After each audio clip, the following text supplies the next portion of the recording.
Conselho do FGTS aprova ampliação do programa Minha Casa Minha Vida para a classe média. E você vai ver também. Gleisi Hoffmann critica deputados da base aliada que apoiaram o projeto de anistia.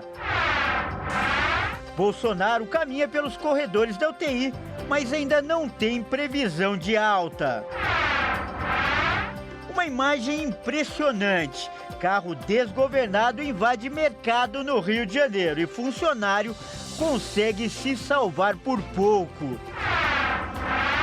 E ainda, missionário R.R. Soares comanda a reunião na Hungria, a segunda da campanha pela Europa. O Espírito Santo resumiu o ministério de Jesus em 2 versículos. Duhul Sfânt a făcut un rezumen în 2 versete ce înseamnă slujirea lui Isus. Então dobre-se até o chão agora. Pode dobrar, Pode dobrar até o chão. 4 vezes. Tudo isso você confere a partir de agora no Jornal das 18h30.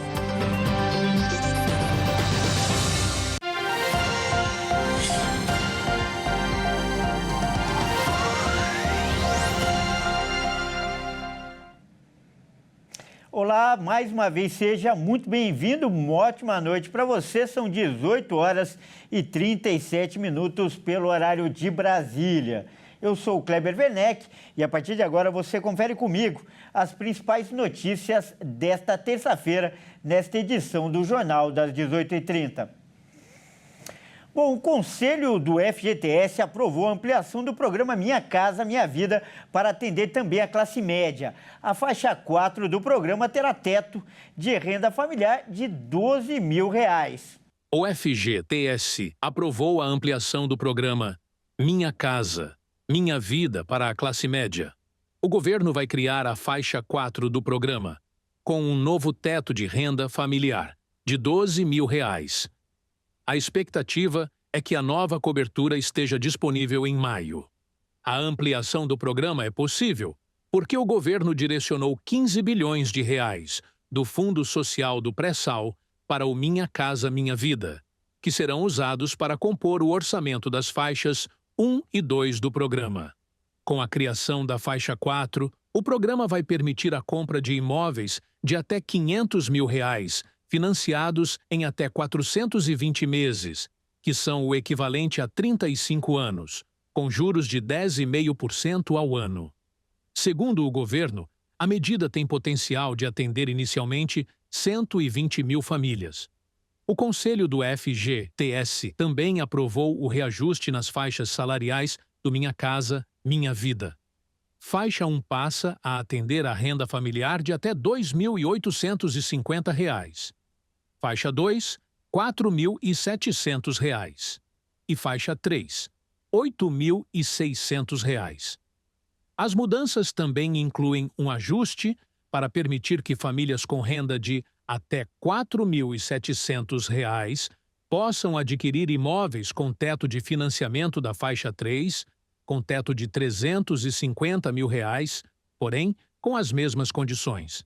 Juros entre 7,66% e 8,16% ao ano. A ministra das Relações Institucionais, Gleisi Hoffmann, criticou os deputados de partidos que fazem parte da base do governo por terem apoiado o projeto de lei que concede anistia aos condenados pelos ataques aos prédios públicos no dia 8 de janeiro de 2023. De acordo com a ministra, é de profunda contradição apoiar o projeto, sendo da base do governo. E o gesto trata-se de uma grave afronta ao judiciário e à própria democracia. A declaração de Gleisi aconteceu no dia seguinte da apresentação do requerimento de urgência para o projeto de lei da anistia. A proposta foi apresentada pelo líder do PL na Câmara, Sóstenes Cavalcante. E olha, o diretor-geral da ABIN, a Agência Brasileira de Inteligência, foi intimado a prestar depoimento à Polícia Federal após suspeitas de espionagem ao Paraguai. A Polícia Federal intimou o diretor-geral Luiz Fernando Corrêa e o ex-número 2 da Agência Brasileira de Inteligência, Alessandro Moretti. Os depoimentos devem acontecer na quinta-feira, na sede da PF em Brasília, e fazem parte do inquérito da ABIN paralela. Após 2 agentes da ABIN afirmarem à Polícia Federal que o Brasil fez um ataque hacker ao Paraguai para conseguir informações sobre as negociações com a usina hidrelétrica de Itaipu, a PF decidiu apurar o caso. Moretti foi exonerado em janeiro do ano passado, após suspeitas de que o órgão atuou para dificultar investigações sobre o caso de espionagem ilegal no governo do então presidente Jair Bolsonaro. O relatório da investigação ainda não foi divulgado e a previsão da Polícia Federal é de terminá-lo até o fim deste mês. E depois de passar por uma cirurgia, o ex-presidente Jair Bolsonaro já fez, inclusive, fisioterapia nos corredores da UTI, mas ainda não há previsão de alta. O ex-presidente Jair Bolsonaro postou um vídeo em que ele aparece fazendo fisioterapia motora, com caminhada pelos corredores da UTI, em Brasília, onde se recupera da cirurgia feita no último domingo para corrigir complicações abdominais. Esta foi a 7ª cirurgia desde a facada que sofreu durante a campanha presidencial de 2018. E também foi o procedimento mais invasivo de todos. De acordo com o boletim médico, o quadro de saúde de Bolsonaro se mantém estável, sem dor, sangramentos ou outras complicações. Segundo a equipe médica, Bolsonaro continua com a recomendação de não receber visitas e também não há previsão de alta da UTI. Vamos agora às notícias internacionais. A Universidade de Harvard está na mira do presidente Donald Trump. Isso depois de se recusar a atender algumas exigências. O governo norte-americano, inclusive, chegou a anunciar o fim de subsídios milionários, aliás, bilionários à instituição. O presidente dos Estados Unidos, Donald Trump, ameaçou privar a Universidade de Harvard dos benefícios fiscais, depois que a instituição se recusou a atender às exigências do governo. Trump publicou na rede social Truth que Harvard deveria perder o status de isenção de impostos e ser taxada como uma entidade política. Na segunda-feira, o Departamento de Educação congelou o equivalente a quase 13 bilhões de reais em subsídios federais à instituição. A universidade privada, com sede próxima a Boston, dotada de um patrimônio de mais de 50 bilhões de dólares, desfruta de uma isenção fiscal federal e outra do estado de Massachusetts. Da mesma forma que outras instituições de ensino superior nos Estados Unidos, Harvard tem sido cenário de protestos estudantis contra a guerra de Israel em Gaza, a ponto de entrar na mira de Donald Trump desde o retorno do republicano ao poder em janeiro. O bilionário que ocupa a presidência dos Estados Unidos acusa Harvard e outras universidades de permitir que o antissemitismo floresça e o governo exigiu uma série de mudanças, entre elas uma auditoria das opiniões de professores e alunos como condição para evitar a retirada do financiamento. Harvard, ao contrário de Columbia, em Nova York, se recusou a atender às exigências. Em uma carta a alunos e professores, o presidente da universidade afirmou na segunda-feira que Harvard não vai abandonar a independência ou os direitos garantidos pela Constituição. A China ordenou que suas companhias aéreas suspendam a compra de jatos da Boeing, empresa norte-americana de aviões. A decisão é uma resposta às taxas impostas pelo presidente Donald Trump. Vamos conferir. A agência Bloomberg anunciou nesta terça-feira que a China ordenou que suas companhias aéreas não recebam mais entregas de jatos da americana Boeing. A medida é uma resposta à decisão dos Estados Unidos de impor tarifas sobre produtos chineses em meio a uma crescente guerra comercial entre Pequim e Washington. A China também pediu às companhias aéreas do país que interrompessem todas as compras de equipamentos e peças de aeronaves de empresas americanas. O presidente americano Donald Trump impôs tarifas de até 145% sobre a maioria das importações da China. Pequim contra-atacou com tarifas de 125% sobre as importações dos Estados Unidos. As sobretaxas alfandegárias impostas por Pequim aumentam o custo das aeronaves e peças de reposição fabricadas nos Estados Unidos. As companhias aéreas chinesas dificilmente conseguiriam arcar com esse custo adicional. Segundo a Bloomberg, o governo chinês também considera ajudar as companhias aéreas que alugam aviões da Boeing e enfrentam custos mais altos. Donald Trump fez das tarifas uma pedra angular de sua política econômica e uma importante ferramenta diplomática para extrair concessões de outros países. O magnata republicano impôs uma tarifa universal de 10%, mas suspendeu tarifas mais altas para dezenas de parceiros comerciais por 90 dias, mantendo a pressão sobre a China. O presidente chinês Xi Jinping alertou na segunda-feira que o protecionismo não levará a lugar nenhum e que em uma guerra comercial não há vencedores. E veja a seguir, carro desgovernado invade mercado no Rio de Janeiro. E ainda, missionário R.R. Soares comanda a reunião na Hungria. Nós voltamos já.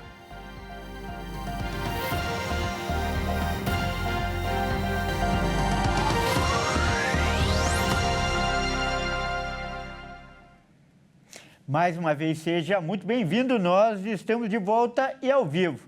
São 18 horas e 49 minutos pelo horário de Brasília. Olha, agora você vai ver uma imagem impressionante. Um carro desgovernado invadiu um mercado lá no Rio de Janeiro. E um funcionário que estava no local escapou por pouco. O Anderson Nascimento vai contar os detalhes dessa história. Um carro desgovernado invadiu um supermercado em Guapimirim, região metropolitana do Rio, na manhã da última segunda-feira. Imagens de câmeras de segurança mostram que um funcionário escapou por pouco do veículo. De acordo com a SAMU RJ, o carro era conduzido por um motorista idoso de 76 anos que teve um mal súbito e perdeu o controle da direção ao tentar estacionar o veículo, causando o acidente. Nas imagens, o carro quebra a vidraça principal, avança e arranca a barra de ferro de proteção do estabelecimento. De acordo com o mercado afetado, o automóvel acertou algumas caixas, gôndolas e também mercadorias. Apesar de ainda não terem dimensão de valores do prejuízo, ninguém ficou ferido. O idoso, que era cliente do local, foi levado para o Hospital Municipal José Rabelo de Melo. Segundo o SAMU, o homem recusou internação e saiu à revelia do hospital. E olha só que dado alarmante, os roubos de anéis e também alianças aumentaram 56% em São Paulo no período de um ano. O repórter Fernando Jesus vai trazer agora as informações detalhadas. No mês de março, o preço do ouro atingiu pela primeira vez na história a marca de R$17 mil por onça, o que equivale a 31 gramas. O que tem atraído cada vez mais a atenção dos criminosos em São Paulo para roubar este acessório. E somente a capital paulista concentra 57% dos casos de roubos, conquistando a liderança no ranking de cidade mais perigosa para este tipo de crime. Entre janeiro e fevereiro deste ano, 1.333 alianças ou anéis foram levadas por assaltantes, uma alta de 56% em relação a 2024. Em fevereiro, uma médica foi abordada por bandidos que queriam levar a sua aliança. Porém, ela não conseguiu tirar do dedo e, por isso, ela foi chutada e teve o dedo mordido pelo criminoso. Em março, outro caso chamou a atenção. Um agente da CT foi baleado e morto numa tentativa de roubo. Já em abril, um arquiteto morreu ao tentar atropelar um ladrão para impedi-lo de fugir após roubar um anel. Um levantamento feito pela Secretaria da Segurança Pública aponta que 9 em cada 10 casos ocorreram em vias públicas, totalizando 1.198 ocorrências. Na sequência, vem as residências com 59 casos e os estacionamentos com 13 casos registrados. A pesquisa também revelou que o horário influencia nos assaltos e o período da manhã é o mais perigoso, seguido pela tarde, noite e madrugada. E agora é hora da gente falar de esportes aqui no Jornal das 18h30. E quem traz as informações é o Caio Veríssimo. Boa noite, Caio. Seja muito bem-vindo. E, Caio, apesar do Campeonato Brasileiro estar apenas começando, né?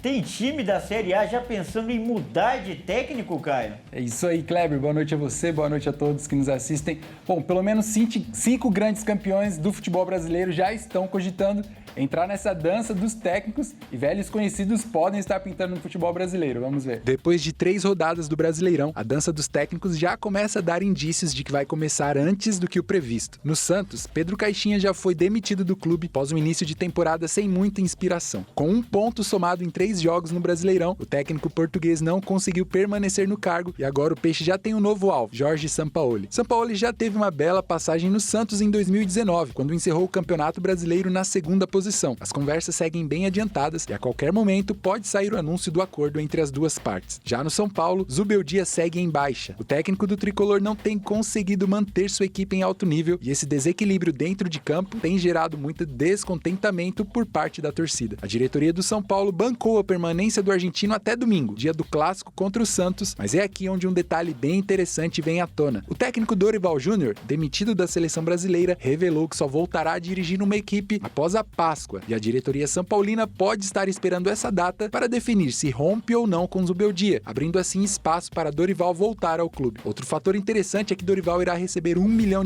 mensais da CBF até o início da Copa do Mundo de 2026, pelo rompimento de contrato com a seleção, o que pode ajudar na oferta são paulina ao técnico, que pretende oferecer o mesmo salário que Dorival recebia em sua última passagem. Cruzeiro, Grêmio e Vasco também estão com técnicos ameaçados. E por falar em Brasileirão, hoje tem jogo, né, pela 4ª rodada, aliás, a abertura da 4ª rodada, não é, Caio? Isso aí, Kleber. Bom, logo mais Ceará e Vasco abrem a 4ª rodada do Brasileirão e para esse jogo uma coisa é certa, a maior ameaça vai ser a bola aérea. Verratti e Pedro Raul são os caras dos gols de cabeça, veja só. Nesta noite, Ceará e Vasco abrem a 4ª rodada do Brasileirão em um jogo que promete muitos gols. Isso porque as duas equipes, juntamente com o Flamengo, o líder da competição, figuram como os melhores ataques até aqui, tendo feito 5 gols em 3 jogos. Para brilhantar ainda mais a partida, os centroavantes das duas equipes estão entre os melhores do Brasileirão até o momento. Verratti do Vasco já soma 3 gols em 3 jogos, enquanto Pedro Raul, camisa 9 do Ceará, tem 2 gols em 3 jogos. Dois gigantes do ataque, com certeza uma dor de cabeça para as defesas nesta noite serão as bolas aéreas, especialidade de Verratti. Os 3 gols até aqui, o argentino fez 2 de cabeça. Com 1,87 m de altura, o centroavante do Vasco é referência neste tipo de jogada. Já Pedro Raul, com 1,91 m de altura, ainda não balançou as redes com gols de cabeça, mas dificilmente ele perde na disputa aérea e hoje com certeza será uma arma de muito uso contra a defesa vascaína. Essa partida acontecerá na Arena Castelão, casa do Ceará, a partir das 21h30. Eu fico por aqui, Kleber. Um abraço a você e a todos que nos assistem. Até mais. Muito obrigado, Caio. Até mais. Olha só, vamos mudar de assunto, né, para trazer uma notícia boa. Isso porque nesta terça-feira o missionário R.R. Soares esteve anunciando o evangelho em mais um país durante essa grande campanha de evangelização pela Europa. Hoje foi a vez de Budapeste, a capital da Hungria, receber a palavra de Deus através da vida do missionário R.R. Soares. Vamos conferir.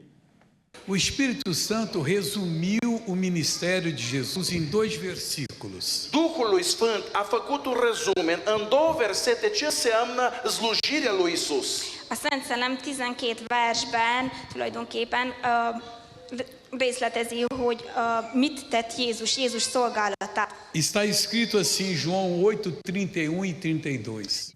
Em mais um dia anunciando as boas novas de Jesus pela Europa, nesta terça-feira o missionário R.R. Soares compartilhou a palavra de Deus na cidade de Budapeste, capital da Hungria. O evento aconteceu no Lourdes Conference and Event Center e reuniu centenas de pessoas que saíram do encontro transformadas pela palavra e a presença de Deus naquele lugar. Então dobre-se até o chão agora. Pode dobrar até o chão. 4 vezes.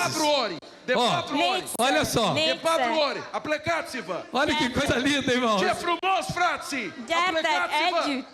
O próximo dia de encontro será amanhã, 16 de abril, em Timișoara, na Romênia. O evento iniciará às 18 horas do horário local e ao meio-dia do horário de Brasília. E claro, você e sua família estão convidados a acompanhar de casa, através da transmissão ao vivo pela Hit TV e ser tremendamente abençoado. Bom, é isso aí. Essa edição fica por aqui. Eu agradeço demais a sua companhia.